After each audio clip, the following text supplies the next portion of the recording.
My dear student, channel को subscribe करें, bell button को जरूर प्रेस करें और लाइक करना बिल्कुल ना भूलें।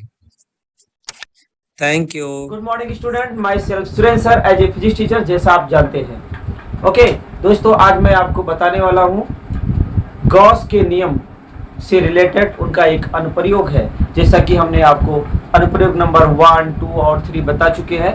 जो चौथा और लास्ट अनुप्रयोग है गॉस का, उस पर हम आज चर्चा करेंगे। इससे पहले दोस्तों आपको इलेक्ट्रिक फ्लक्स, गॉस का नियम, ये सब तैयार होना चाहिए।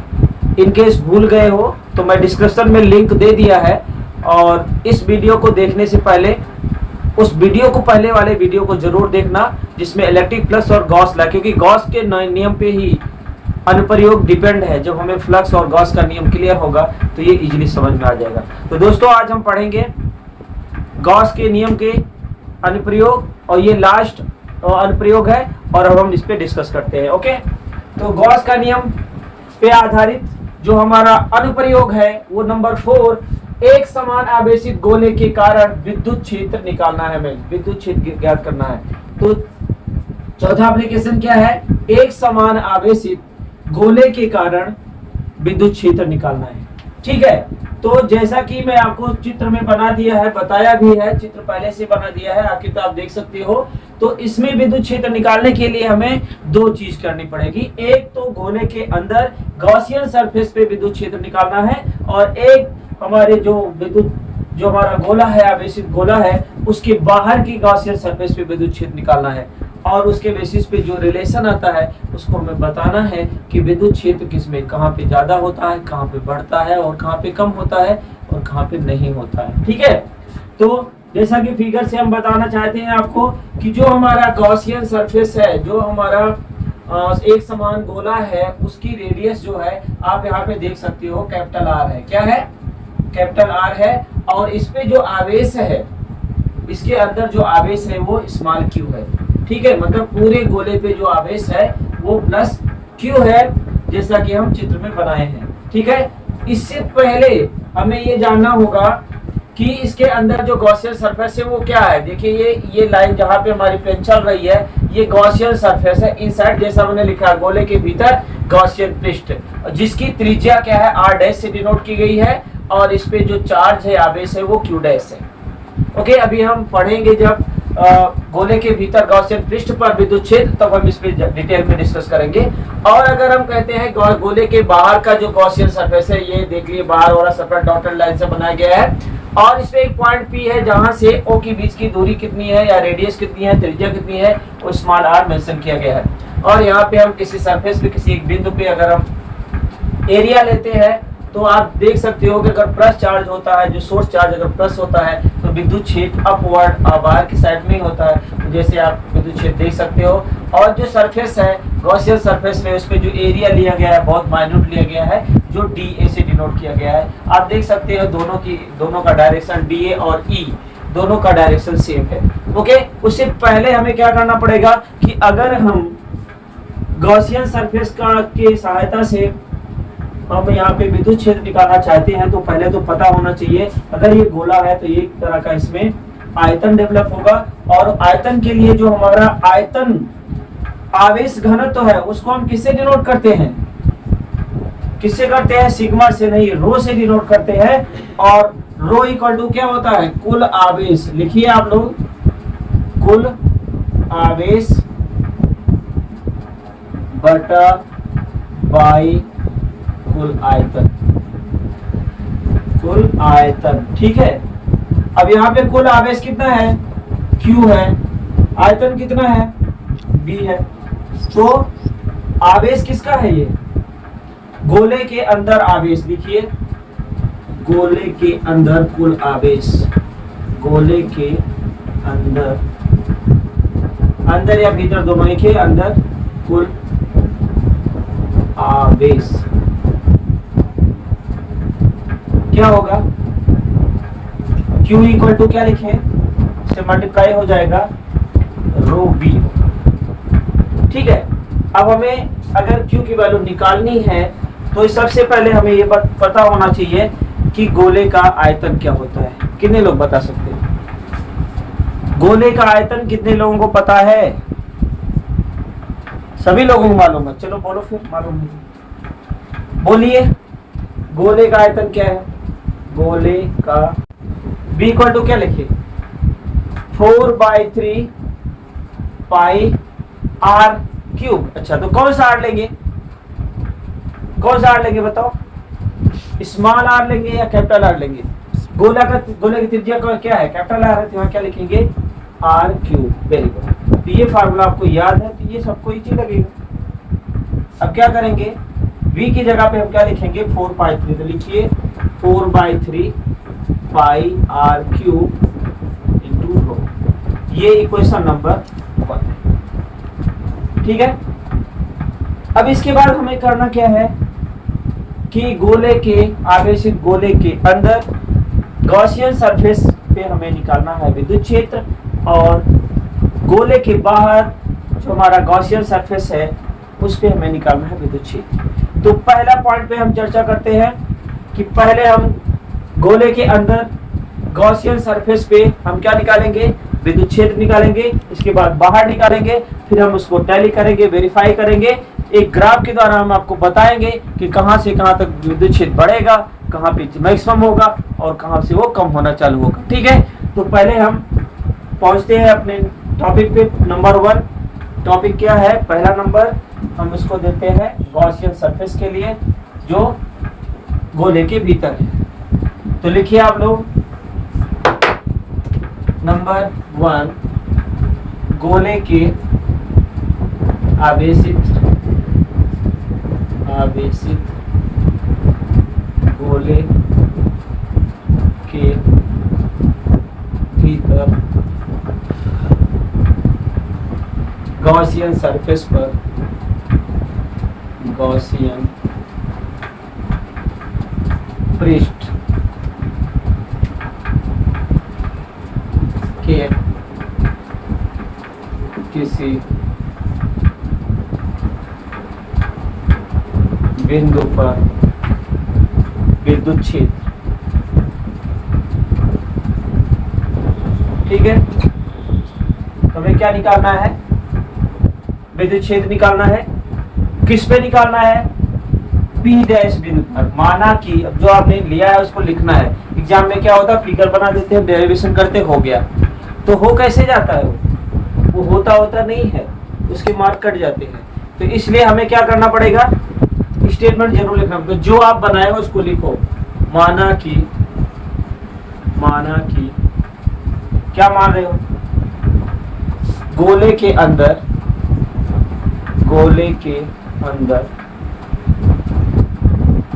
गॉसियन पृष्ठ की त्रिज्या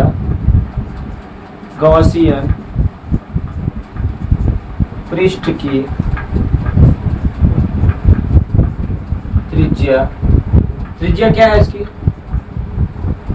r डैश तथा उस पर आवेश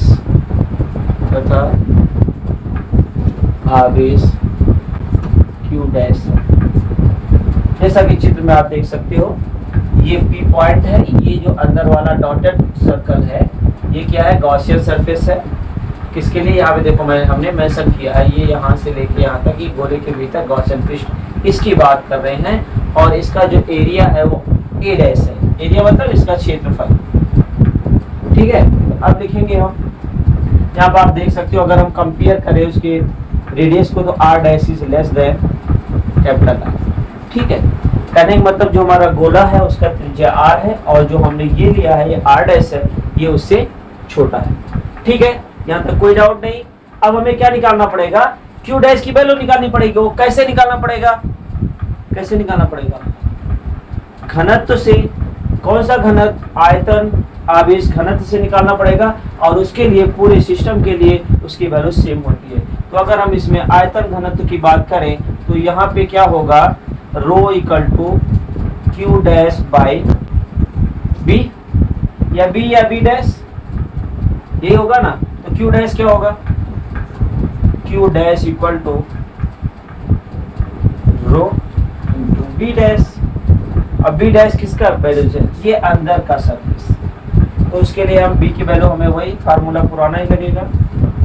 क्यू डैश इक्वल टू, हमने क्या निकाला था अभी, आयतन निकाला था ना, क्या लिखेंगे 4/3 पाई आर डैश है, इसकी ले रहे हैं, ठीक है, और इंटू रो होगा। यहाँ तक कोई डाउट नहीं।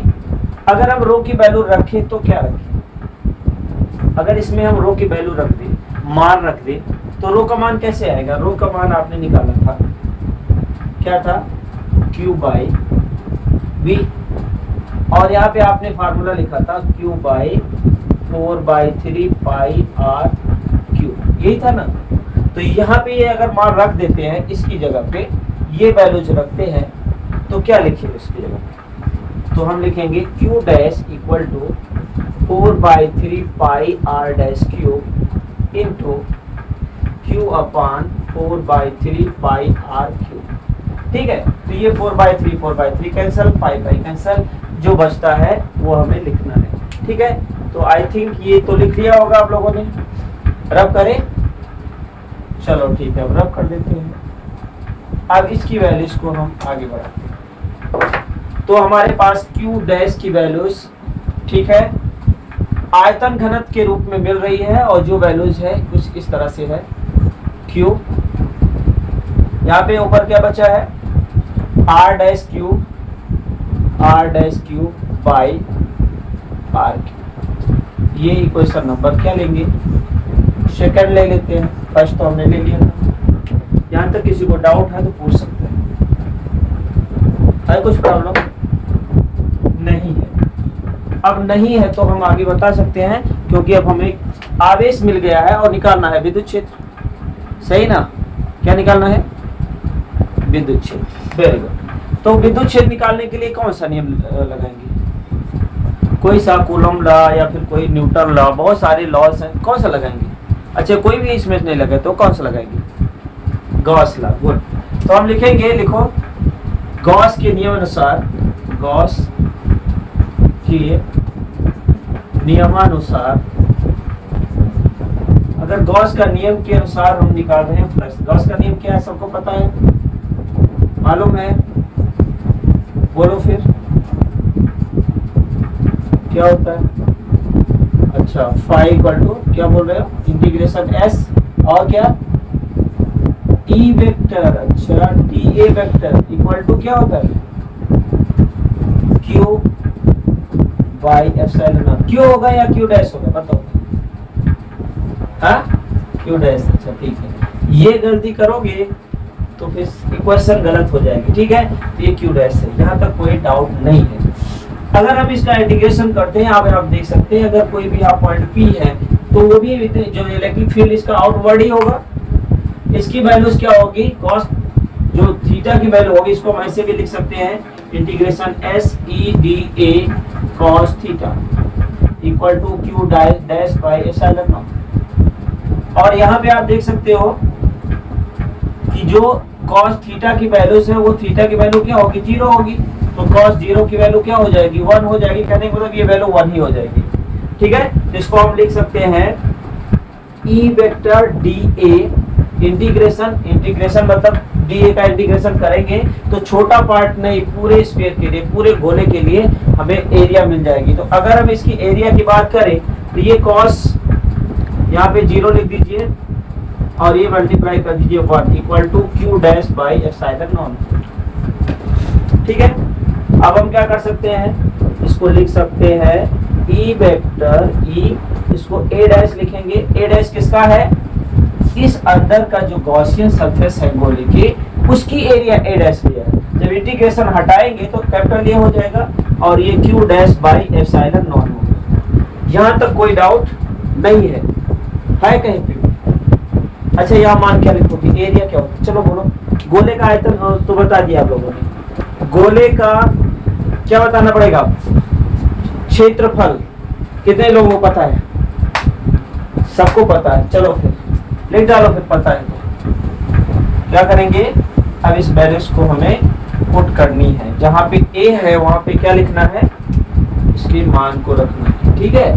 तो चलो लिखो ई, यहाँ क्या आएगा 4 पाई आर, आर क्या स्क्वायर डैश या फिर सिंगल डैश रहेगा R dash square equal to Q dash by epsilon naught. ठीक है, यहाँ तक किसी को कोई डाउट? वैल्यू क्या लिख सकते हैं, इस सबको ले जाओ राइट साइड में, तो Q dash by 4 pi epsilon naught R dash square. ठीक, ये वैल्यू आ गई। अब यहाँ पे आपने क्यू डैश का एक फार्मूला निकाला था, एक वैल्यू निकाली थी, याद है तो बताओ क्या निकाला था? क्यू डैश इक्वल टू कुछ वैल्यूज निकली थी ना, क्यू डैश इक्वल टू क्या निकाला था, क्यू इंटू बोलिए बोलिए R dash cube by R cube, ये निकाला था ना अभी थोड़ी देर पहले। तो ये मान यहाँ पे रख दो, तो क्या हो जाएगा ई वेक्टर इक्वल टू, अब इसकी जगह पे क्यू आर डैश ऊपर ले लो, Q R dash cube by 4 pi epsilon naught, और आएगा डिनोमिनेटर में क्या आएगा, एक बार लिख ही दो ना आर क्यूब यहाँ पे, फिर R dash square. Next line में आपको लिखना है, जो नीचे आ सकता है उसको नीचे लाइए, तो cube R dash cube by 4 pi epsilon naught R cube and R dash square. तो आर डैश पर कैंसिल हो जाएगा, तो क्या बचेगा, E equal to 1/4 pi epsilon naught. ठीक है, ऊपर क्या बचेगा, यहाँ पे क्यू लिख दीजिए, क्यू रहेगा into R dash by R. ठीक है, अब यहाँ पे देख सकते हो कि अगर गॉसियन सरफेस है तो क्यू डैश तो पूरे सरफेस के लिए इक्वल ही होगा, तो एक तरह से कांस्टेंट है, पाई भी कांस्टेंट है, और एप्सिलॉन नॉट की वैल्यू पता है वो भी फिक्स है। आर क्यूब मतलब आर क्या है, ये गोले के जो रेडियस है, त्रिज्या है, वो भी फिक्स है। तो ऐसा हम कह सकते हैं कि ये पूरे वैल्यू कांस्टेंट अगर हो, ठीक है, इक्वेशन नंबर क्या रखेंगे 4। अब हम नेक्स्ट वैल्यू पे जाते हैं, तो इसके बेसिस पे इक्वेशन नंबर 4 की बेसिस पे हम क्या कह सकते हैं कि E इज डायरेक्टली, आप देख सकते हो इसको, ये कांस्टेंट है, तो हम क्या कह सकते हैं E is directly proportional to R dash. इसका मतलब ये है कि सेंटर पे तो इलेक्ट्रिक फील्ड 0 होगी, केंद्र पे तो 0 होगी, लेकिन यहाँ से जैसे जैसे बढ़ेगी R डैश, जैसे जैसे बढ़ती जाएगी इलेक्ट्रिक फील्ड भी बढ़ती जाएगी, विद्युत क्षेत्र भी बढ़ता जाएगा। ठीक है, ये इस इक्वेशन नंबर 5 से क्लियर हो रहा है। ठीक है, लेकिन अगर इसी बात को हम आगे बढ़ाएं, ठीक है, इसमें रो की वैल्यू रखें, जहाँ पे क्यू है तो क्यू को मान रखें, तो क्या वैल्यू जाती है, ये फ्रॉम इक्वेशन समीकरण कौन सा है 4 से, समीकरण 4 से, तो 4 से क्या कह सकते हैं, 4 में क्या करेंगे, क्यू की वैल्यू रखेंगे, तो क्या आएगा E vector equal to, Q का मान क्या था याद है, Q equal to 4/3 pi R cube into rho, यही था ना। अभी आपको याद रखना है, मुझे थोड़ी ये याद, ये था ना, अभी निकाला था हमने Q की वैल्यू किसके लिए, इस गोले के लिए निकाला था कि नहीं निकाला था, हाँ तो बोलो, चलो ठीक है, नहीं बोलोगे तो ठीक है, निकाला था। अब इसका मान रखेंगे, तो Q की जगह पे क्या लिखेंगे, 4 pi R cube by 3 into 4 pi epsilon naught R cube, और यहाँ पे आर डैश भी है।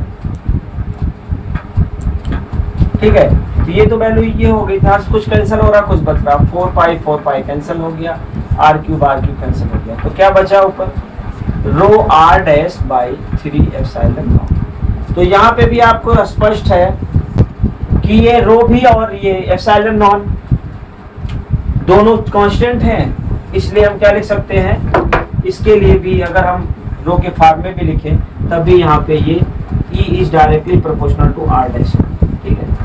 तो ये ट्रू है। तो इस तरह से हम किसी आवेशित गोले के अंदर अगर विद्युत क्षेत्र निकालते हैं तो वो E is directly proportional to. Number 4 हमारे सामने था, तो यहाँ तक आपको लिखना पड़ेगा, लेकिन अभी दूसरा पॉइंट बाकी है, ठीक है। तो इसको लिख लो, फिर इसको भी बताते हैं। ओके, तो अब हम पढ़ेंगे नंबर 2 है। नंबर 2 तो नहीं कह सकते, लेकिन ये तो कह ही सकते हैं कि गोले के बाहर वाला जो गॉसियन सरफेस है, इस पे किसी एक बिंदु पर विद्युत क्षेत्र निकालेंगे। तो हम यहाँ लिखेंगे नंबर 2, आपको पूरा लिखना है, खाली मैं इसमें कुछ चेंज कर दे रहा हूँ क्योंकि वही चीज है। तो ये बाहर, गोले के बाहर गॉसियन पृष्ठ के किसी बिंदु पर विद्युत क्षेत्र, ठीक है। तो आपको पूरा लिखना है, नहीं तो आप यहाँ से कट पिट करो, ठीक है। तो आवेशित गोले के बीच में, आवेशित लिख दीजिए, आवेशित गोले के बाहर गॉसियन पृष्ठ के किसी बिंदु पर विद्युत क्षेत्र निकालना है। तो आप देखिए, ये हमारा बाहर वाला गॉसियन सरफेस है जो डॉटेड से बनाया गया, दिख रहा है ना सबको। इसकी त्रिज्या कितनी है, कितने लोगों को दिख रहा है? इसकी त्रिज्या स्मॉल r है, और इस पे जो आवेश है वो q है। जो हमने इसका त्रिज्या लिया है, क्षेत्रफल लिया है, वो dA है, और जो विद्युत क्षेत्र है वो बाहर की साइड में है। तो हम यहाँ कह सकते हैं dA और E क्या है, एक दूसरे के क्या है, समांतर है या फिर एक ही दिशा में है। तो सबसे पहले जो हमने दिया है, जो हम फिगर में बताए हैं, उसको लिखना पड़ेगा। लिखिए, माना कि, लेट अस कंसीडर, माना कि, क्या मान रहे हो, गोले के, आवेशित गोले के बाहर, आवेशित गोले के बाहर क्या है, जो हमारा गॉसियन पृष्ठ, गॉसियन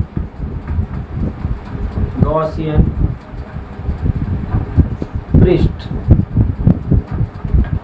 पर बिंदु P पर आवेश Q तथा केंद्र से दूरी या त्रिज्या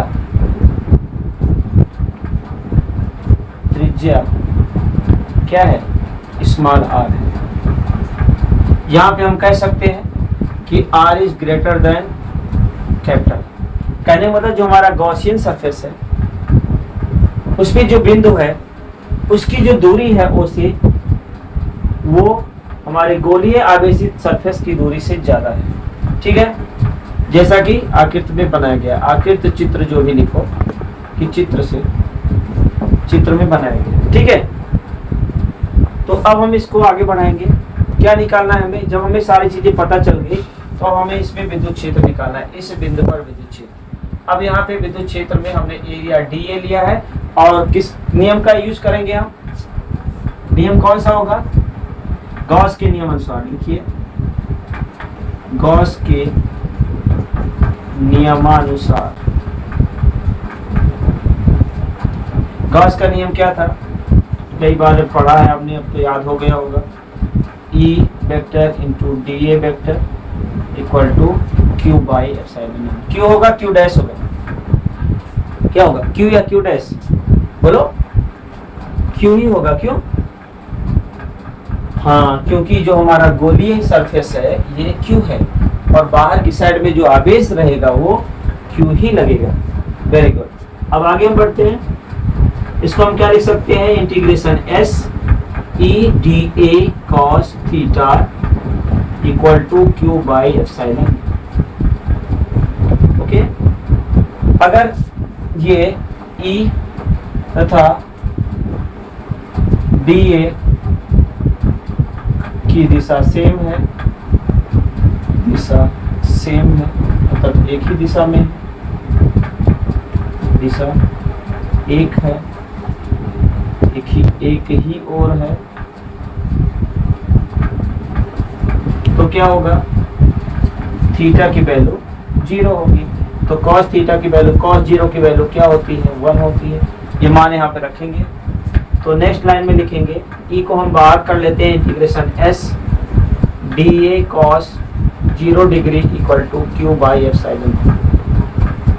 ठीक है, चलो भाई अब आगे बढ़ रहे हैं। अब हम विद्युत क्षेत्र की तरफ बढ़ रहे हैं और विद्युत क्षेत्र निकाल के ही हम बंद करेंगे। अब इसकी वैल्यू रख दो, एस डी ए कॉस 0 की वैल्यू क्या होती है 1 equal to Q by epsilon. Okay, clear. अगर यहाँ पे इंटीग्रेशन डी ए का पूरे संपूर्ण, अगर हम यहाँ डी ए क्या है, एक माइन्यूट पार्टिकल है जिसका क्षेत्रफल डी ए है, अगर संपूर्ण गॉसियन सरफेस के का हम क्षेत्रफल निकालना चाहें तो क्या निकालेंगे? क्षेत्रफल का फॉर्मूला क्या होता है? गोले का क्षेत्रफल, गोले का क्षेत्रफल अभी निकाला था 4 पाई, कौन सा? Capital R small R, R dash क्या ले? Are square. गुड, क्योंकि ये त्रिज्या आर है तो यहाँ पे हम 4 पाई आर स्क्वायर लेंगे। ठीक है, तो लिखे, इसकी जगह आप लिख सकते हो 4 pi R square equal to Q by epsilon. ठीक है, अब हम ई वेक्टर को किधर लेंगे? लेफ्ट में रखेंगे और इसकी वैल्यूज को निकालना है तो हम क्या लिखेंगे? उधर ले जाएंगे। तो हम क्या लिख सकते हैं 1/4 पाई एप्सिलॉन नॉट इनटू, ये इधर गया और क्या हो जाएगा क्यू बाई आर स्क्वायर। कैसा लगा ये? ठीक है, क्वेश्चन नंबर कौन सी है? 5 तक हो गई थी, ये 7 मान लेते हैं, 6 थी ना, 7 इक्वेशन हो गई। ओके, यहाँ तक कोई प्रॉब्लम नहीं है। तो यहाँ पे देख सकते हो कि जो ये रिलेशन है is universally proportional 1/r square. दिख रहा है ना, क्यों कांस्टेंट, ये कांस्टेंट में आ गया।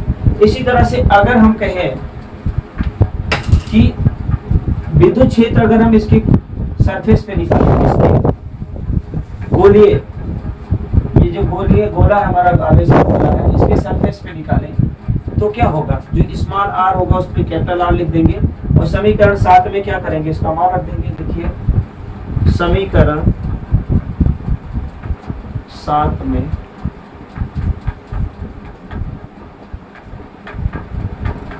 R equal to capital R रखने पर तो क्या आएगा? E vector equal to 1/4 pi epsilon naught Q by R. तो सरफेस पे विद्युत क्षेत्र का फार्मूला ये है, इक्वेशन नंबर 8। ठीक है, और इसी सरफेस पे ही मैक्सिमम क्या मिलेगा हमें? विद्युत क्षेत्र भी मिलेगा। ठीक है, अब अगर इसको हम लिखें किस फॉर्म में? घनत्व के फॉर्म में, आयतन घनत्व के फॉर्म में लिखें तो समीकरण 1 में क्यू का मान रख देंगे तो आ जाएगा। तो लिखिए इक्वेशन नंबर 7 में क्या लिखेंगे? क्यू का मान रखने पर, और क्यू का मान आपको याद होना चाहिए। याद है? नहीं याद है तो देख लो पीछे, अभी लिखा है ना थोड़ी देर पहले, लिखो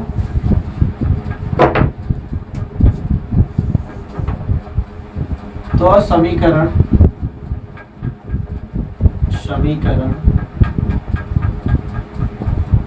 7 में Q इक्वल टू क्या था? मैं लिख देता हूँ, Q इक्वल टू 4 पाई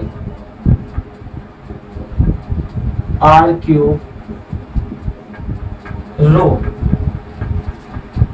का मान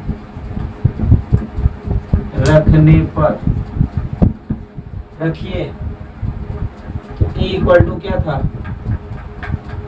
अभी 7 इक्वेशन क्या थी? 1/4। वेरी गुड, 1/4 एप्सिलॉन नॉट, फिर था Q, Q की जगह पे सीधे लिख दो ये 3 पाई आर क्यूब और रो y क्या था? R square. ये था ना, तो यहाँ से कुछ कट रहा है, 4 पाई 3 नीचे आ जाएगा, एप्सिलॉन रहेगा और आर स्क्वायर रहेगा। तो हम इसको लिख सकते हैं, क्या लिख सकते हैं?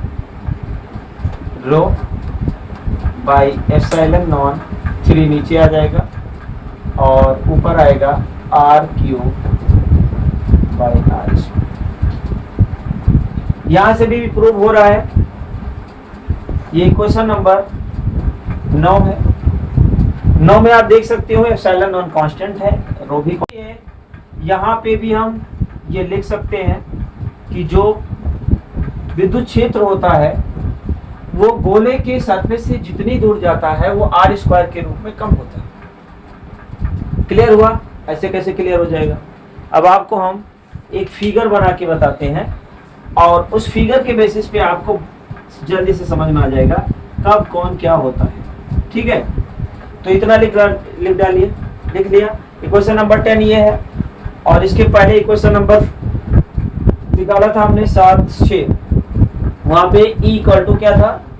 पांचवा इक्वेशन थी, E is directly proportional R dash था। ठीक है, तो इसको हम ग्राफ के माध्यम से मतलब आपको रिप्रेजेंट करके बताएंगे।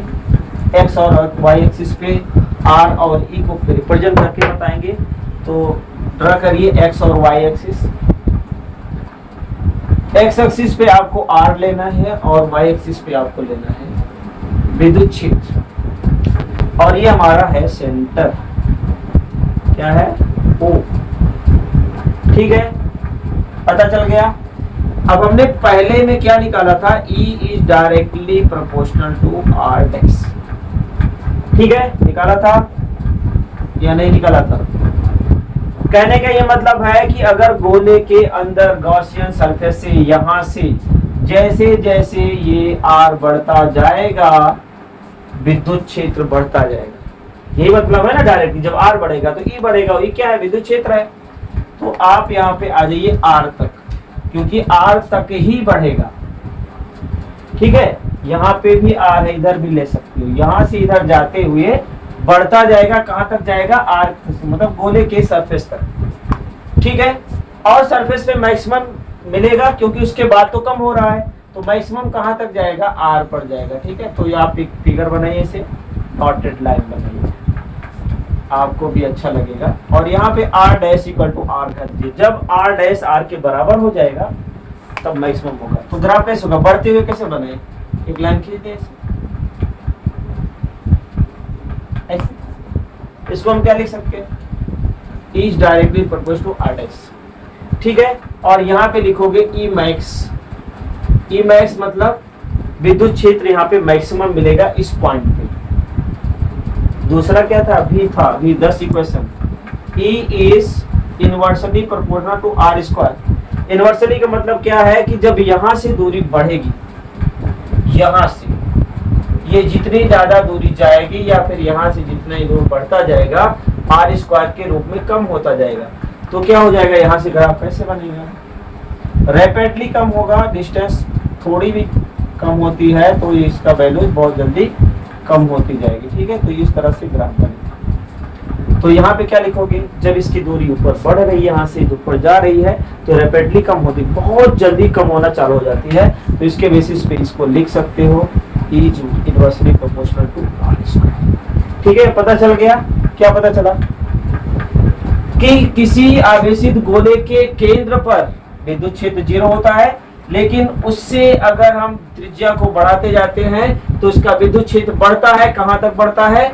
उसके सरफेस तक, गोले के सरफेस तक। लेकिन गोले के सरफेस पे मैक्सिमम हमें विद्युत क्षेत्र मिलता है और इससे ऊपर जाते हैं तो रैपिडली उसकी जो है विद्युत क्षेत्र की वैल्यूज कम होती जाती है। जितने ज्यादा जाएंगे वो बहुत जल्दी उसकी वैल्यू कम हो जाती है। ऐसा क्वेश्चन आता है नीट में, IIT में, कॉम्पिटिटिव एग्जाम में आते हैं। नॉलेज लेवल पे क्वेश्चन आते हैं कि अगर किसी आवेशित गोले के अंदर विद्युत क्षेत्र 0 कब होगा, कहां होगा, या फिर जब वो गोले के सरफेस की तरफ बढ़ते हैं तो विद्युत क्षेत्र कम होगा या ज्यादा होगा।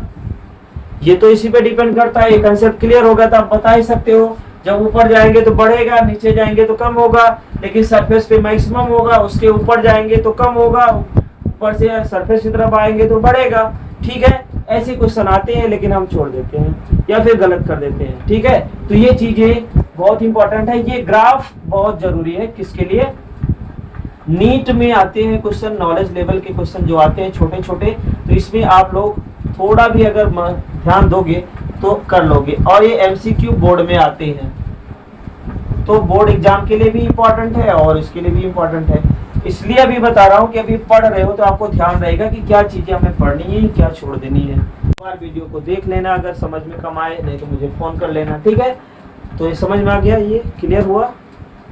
ओके, चलो फिर नेक्स्ट वीडियो में फिर मिलेंगे नेक्स्ट टॉपिक के साथ। Okay, thank you.